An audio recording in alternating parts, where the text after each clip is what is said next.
Assalomu alaykum hurmatli talabalar. Bugungi mavzuyimiz matritsalar va ular ustida amallarga doir misollarni ko'rish.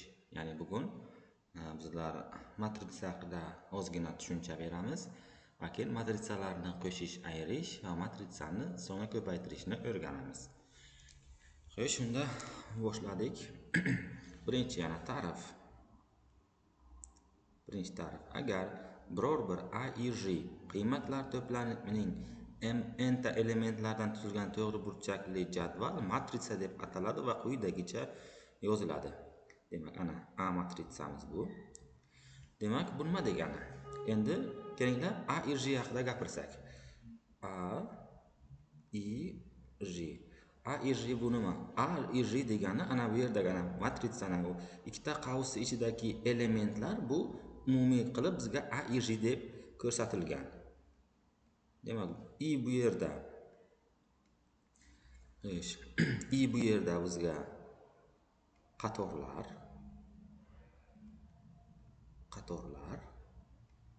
yoki satr deyiladi. Satr. J bizga ustun. Misol uchun keling A 2-4. Bu qanday o'qiladi? Ya'ni shu A2-4 turgan, ana shu A2-4 bu bizga ikkinchi satrdagi yo qatordagi ikkinchi satrdagi va to'rtinchi ustundagi qanaqadir bir son yoki element. Mana tushunarli bo'ldi. Qanaqadir son yoki element. Ana bu esa uni yana bitta ko'rinishi farqi yo'q. Demak, ana shular matritsa deyiladi. Keling, bir ikkita misol ko'rsak. Misol uchun men o'zimdan matritsa yozdim. 3 7 8 minus 2 0 1 2 4 7 7 0 keling 3. Ana shu yerdagi masalan keling ana bu bir sonimiz qayerda joylashgan? Demak, bizlarga satr nechta ekan? 3 ta. Ustunchi 1 2 3 ana keling. Ana bitta satr. Mana ikkinchi satr. Mana bu uchinchi satr. Va qatorlarchi? Ustunlarchi? Ana bu birinchi ustun. Mana bu ikkinchi ustun. Mana bu uchinchi. Bu esa to'rtinchi. E'tibor bering. Bir qayerga joylashgan va qaysi satrda joylashgan? Demak, bir bizga ikkinchi satrda va qaysi ustunda ekan? Ikkinchi ustunda. Demak, A2 ga 2 bizga 1 ekan. Masalan 0 chi? Mana bu 0. 0 elementi qanday bo'ladi? 0 ning elementi ko'ramiz. Nechanchi satrda? 3-satrda ekan. A3 va ustun esa qaysi ustunda? Bu ham 3. A3 3 0 yoki ana bu 3 ta olsak. Mana bu 3 ta olsak, demak bu bizga 3-satr va 4-ustunni bildiradi. Demak, ana matritsani bir sarbesh ham umumiy ko'rinishi haqida ana ma'lumot berdik. Demak, aslida matritsani biz ko'pincha katta lotin harflari bilan belgilaymiz. Masalan, A matritsa, B matritsa, C matritsa va hokazo. Qanaqadir katta lotin harflari. Elementlarini ko'pincha kichkina harf bilan belgilaymiz. A, B, C bular elementlarini kichkina harf bilan belgilaymiz. Ana endi matritsalarning o'lchami, ya'ni ular qanaqa tartibga, qanaqa o'lchovi bor, shular haqida gapirib o'tamiz. Masalan, ana bu yerda, ana shu berilgan matritsamiz o'lchovi qanaqa bo'ladi? Demak, boshida aytgandim, qatorlar soni nechta? Bitta, ikkita, 3 ta. Demak, A 3 ustunlar soni 4 ta ekan. A 3 ga 4 matritsamiz ekan. Mana bu matritsamiz. Mana shu matritsamiz. Aslida uning umumiy ko'rinishi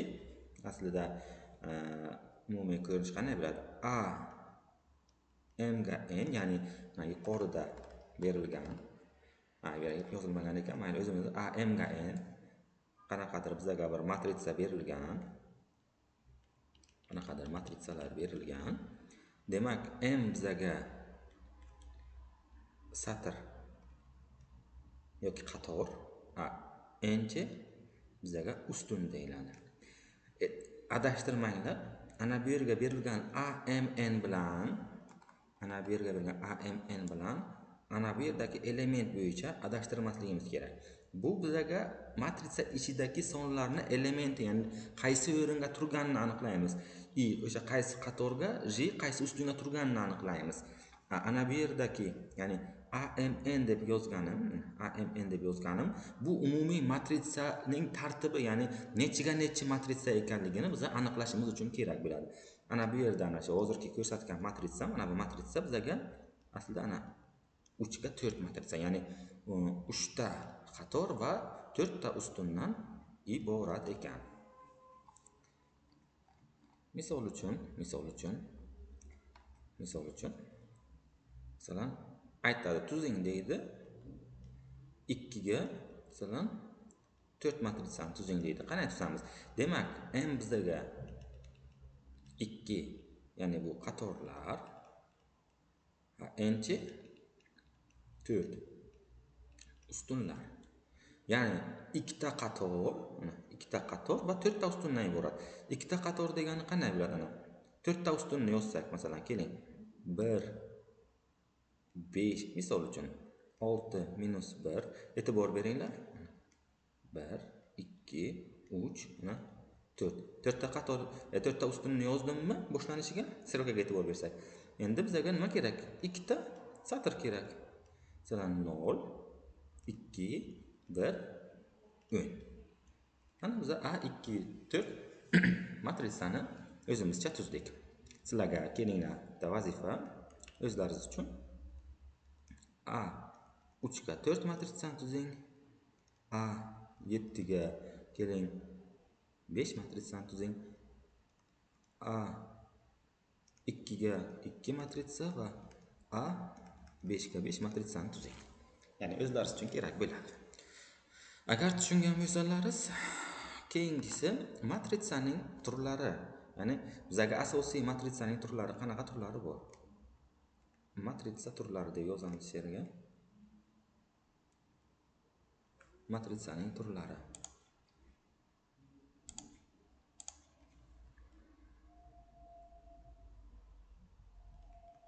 Matritsa turlari. 1-2 taraf. Barcha elementlar 0 dan iborat matritsaga 0 matritsa deyiladi. Demak, buni misollarda kelishi ham mumkin, kelmasligi ham mumkin. Ana misol keltirib qo'yganimizda barcha elementlari 0 dan iborat. Xo'p, ana bu masalan 3 ga 3 matritsa, hamma elementi 0 dan iborat. Ko'pincha buni O harfi bilan belgilaymiz. O harfi bilan. Endi keyingi ta'rif. Agar A kvadrat matritsaning I katta J dan bo'lsa yoki I kichik J munosabatni qanoatlantiruvchi barcha IJ elementlari 0 ga teng bo'lsa, u holda A matritsaga yuqori, agar ana bu shart bajarilsa, ana qarang, I katta J shart bajarilsa bizga yuqori matritsa deyiladi. Agar bu shart bajarilsa, quyi, ya'ni quyi uchburchak matritsa deyiladi. E'tibor bering, ana bu I katta J bajarilganda e'tibor bering, nima bo'ladi? Ya'ni yuqorisida elementlari bor. Qanaqadir element mana I katta J bo'lyapti. Pastki elementlarga son bor, bu quyi element deyapti. Demak, ana bu o'sha uchburchaklik matritsa, ya'ni ruschaga aytganda Stepanchity vid deyiladi. Ya'ni zinapoyarlik degani bu. Bizning qo'yalik degandik. Keyingisi diagonal matritsa. Agar deyapti A matritsa uchun deyapti I teng emas J bo'lsa va A i J 0 ga teng bo'lsa diagonal matritsa hosil bo'ladi. Ana bu bizga asosiy diagonal. Mana bu asosiy diagonal. Demak, qolgan elementlar 0 dan iborat. Keling misol. Keling 3 ga 3 matritsa olay. Yana bitta narsa e'tibor beringlar. Shu diagonal matritsa qachon diagonal matritsani biz ko'rib sezishimiz mumkin? Qachonki berilgan matritsa bizga kvadrat bo'lsa, kvadrat matritsa bo'lishi kerak. Kvadrat matritsa qanday deyiladi? Masalan, elementlari satr va ustun elementlari teng bo'lishi kerak. Masalan, 3 ga 3, masalan 5 ga 5 va hokazo. Mana 3 ga 3 matritsa olaman. 1 0 0 0 3 0 va 0 0 4 misol uchun. Mana bitta oddiy diagonal matritsa. Faqatgina asosiy ana bu diagonaliga son bo'lsa, bu diagonal matritsa bo'ladi. Qolganlari 0 dan iborat. 0 dan iborat. Keyingi ta'rif bizga bosh diagonal elementlar 1 ga, qolgan elementlar 0 ga teng bo'lgan kvadrat matritsa birlik matritsa deyiladi va Y harfi bilan belgilanadi. Birlik matritsa. Bu ham bizga ko'pincha nimaga keladi? Kvadrat matritsa uchun bog'liq bo'ladi. Masalan, 3 ga 3 matritsa olsam 1 1 1 qolgan elementlari 0 dan iborat. Faqat 0 dan iborat bo'ladi. Adashtirmanglar. Ko'pchilik o'ylaydi. Birlik matritsaga deydi, faqat diagonallari 1 bo'ladi, qolgan elementlarga любой son bo'lishi mumkin deb aytishi mumkin. Yo'q, unaqa bo'lmaydi. Bu xato, birlik matritsa bo'lmaydi bu. Keyingi ta'rif teng matritsalar ekan. Agar ikkita A va B matritsalar o'lchamlari teng bo'lib, elementlari uchun A, I, J va B, I, J shartlar bajarilsa, ular teng deyiladi. Ya'ni nima degani bu? O'lchamlari teng masalan va elementlari ham teng bo'lishi kerak. Masalan 1 3 2 2 2 4. B matritsachi? Bu ham xuddi o'sha narsa. Masalan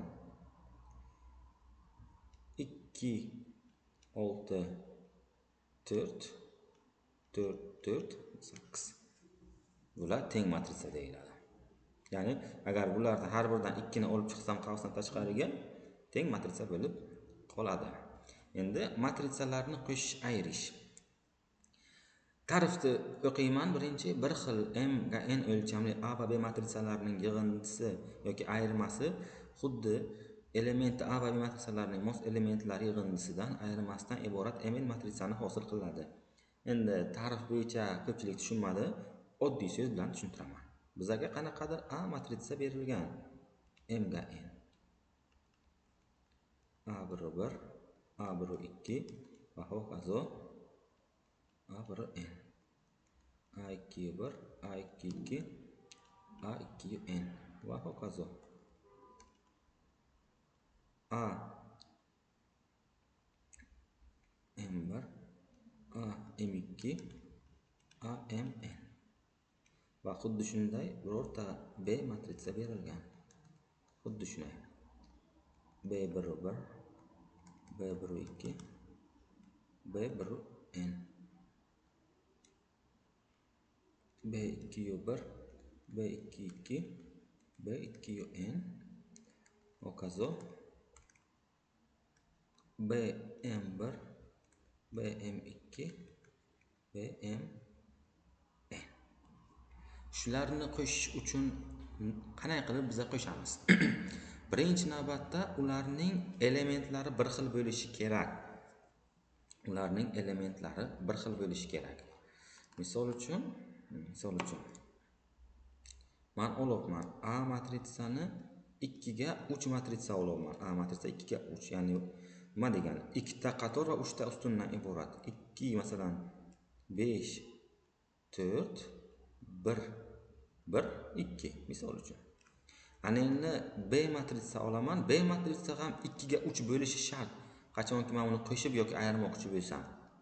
Masalan 4 2 0 7 4 1. 7 4 1. Xo'sh, A plus B teng bo'ladi. Har birining elementlari mos ravishda qo'shiladi. Masalan, uning birinchi elementi A ning birinchi elementi 2, B niki 4. Xo'sh, A ning ikkinchi elementi 5, buning ikkinchi elementi 2. Keyingisi 4 qo'shilgan 0. Keyingi satr, ikkinchi satrga o'tsam, 1 qo'shilgan 7, 1 qo'shilgan 4, 2 qo'shilgan 1. Marhamat, javobimiz nima bo'ladi? 6 7 4 8 5 3. Ayirish ham xuddi shunday ekan. Keling, ayrishni ham yozib qo'ysam, past shu yerdan ayrishni yozib qo'yaman.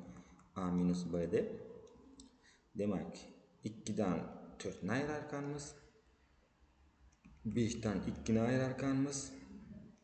4 dan 0 ni ayirar ekanmiz. 1 dan 7 ni ayirar ekanmiz. 1 dan 4 ni ayirar ekanmiz. 2 dan 1 ni ayiramiz. Javobi minus 2 3 4. Minus 6 minus 3 1. Mana ayirish ham xuddi shunday. Demak, umumiy qilib aytganda endi ana bu tarifga, mana shu tarif bilan ishlasak, bir xil mn o'lchamli, ya'ni ikkalasini ham o'lchami bir xil bo'lishi kerak. A va B matritsalarining yig'indisi yoki ayirmasi xuddi elementi A va B matritsalarining mos elementlari yig'indisi va ayirmasidan iborat mn matritsani o'z ichiga oladi. Mana shunday yo qo'shish yo ayirish bo'ladi. Agar tushunmagan bo'lsangiz, yana shu misolni ko'rib tushunib olsangiz bo'ladi. Keyingi tarif A matrisaning ixtiyoriy C songa ko'paytirish natijasida B teng C A matritsa elementlari A matrisaning elementlarini C songa ko'paytirishdan hosil bo'ladi. Ana umumiy ko'rinishi. Xo'sh, bu nima degani? Keling, oddiyroq qilib tushuntirsam. Men C olmayman-da, lambda deb olaman. Qanaqadir A matritsa berilgan. A1 A1 2 A1 3 A1 n A2 1 A2 2 A2 3 A2 n va hokazo AM1 AM2 AM3 AMN. Mana m ga n matritsa berilgan. Unga biza qanaqadir bir lambda sonini ko'paytirsak, u yerga C deb qo'ygandi. Men lambda deb belgilayman. Lambda sonini ko'paytirsak nima hosil bo'ladi? Demak, bizga hosil bo'ladigan narsa lambda A teng har birining elementiga shu lambdani ko'paytirib chiqaman. Lambda A1 lambda A1 2 lambda A1 3 lambda A1 n lambda A2 1 lambda A2 2 lambda A2 3 lambda A2 n va hokazo lambda AM1 lambda AM2 lambda AM3 va lambda AMN bo'ladi. Demak, barcha elementlarini har birini o'sha lambdaga ko'paytirib chiqdim. Bu nima degani? Misol uchun matritsa berilgan bizga. Masalan, A matritsa olaman. Keling, osonrog'i 2 ga 2 matritsa olsam. Xo'sh, minus 2 4 3 1 va lambda deydi 5 ga teng. Bu nima degani? Ya'ni keyin bizga aytadi lambda a ni toping yoki 5a ni toping deydi. Ikkalasi bitta narsa. Shu 5a ni toping deydi. Nima qilamiz? Yozamiz 5a teng bo'lar ekan 5 ko'paygan minus 2 5 ko'paygan 4 5 ko'paygan 3 5 ko'paygan 1. Javob minus 10 20 15 va 5 bo'lar ekan. Barchaga tushunarli bo'ldi, ha? Yoki yoki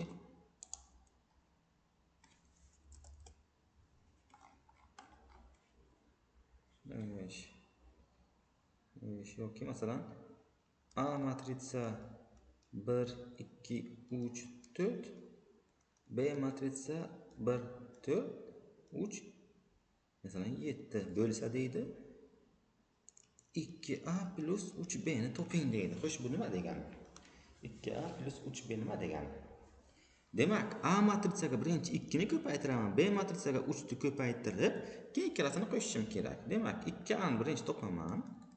2A nima bo'ladi? Agar har biriga men 2 ni ko'paytirib chiqsam, 2 4 6 8 3B chi 3 12 9 21 va 2A plus 3B nechi bo'ladi? Har birini qo'shib chiqaman. 2 ga 3, 2 qo'shilgan 3, 4 qo'shilgan 12, 6 qo'shilgan 9, 8 qo'shilgan 21.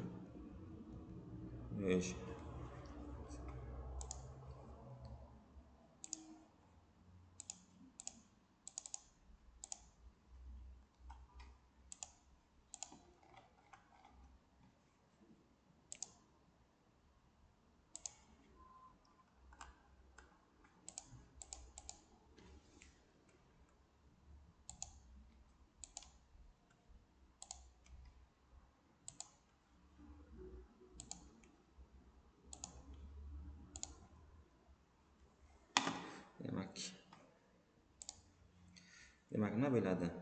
2A qo'shilgan 3B teng bo'lar ekan bizaga 5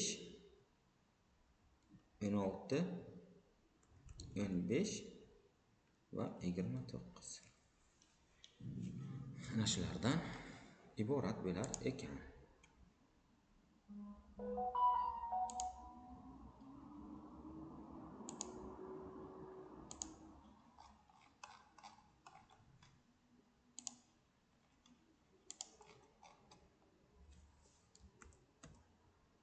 Demak, bugungi mavzumiz menimcha sizlarga tushunarli bo'lgan bo'lsa,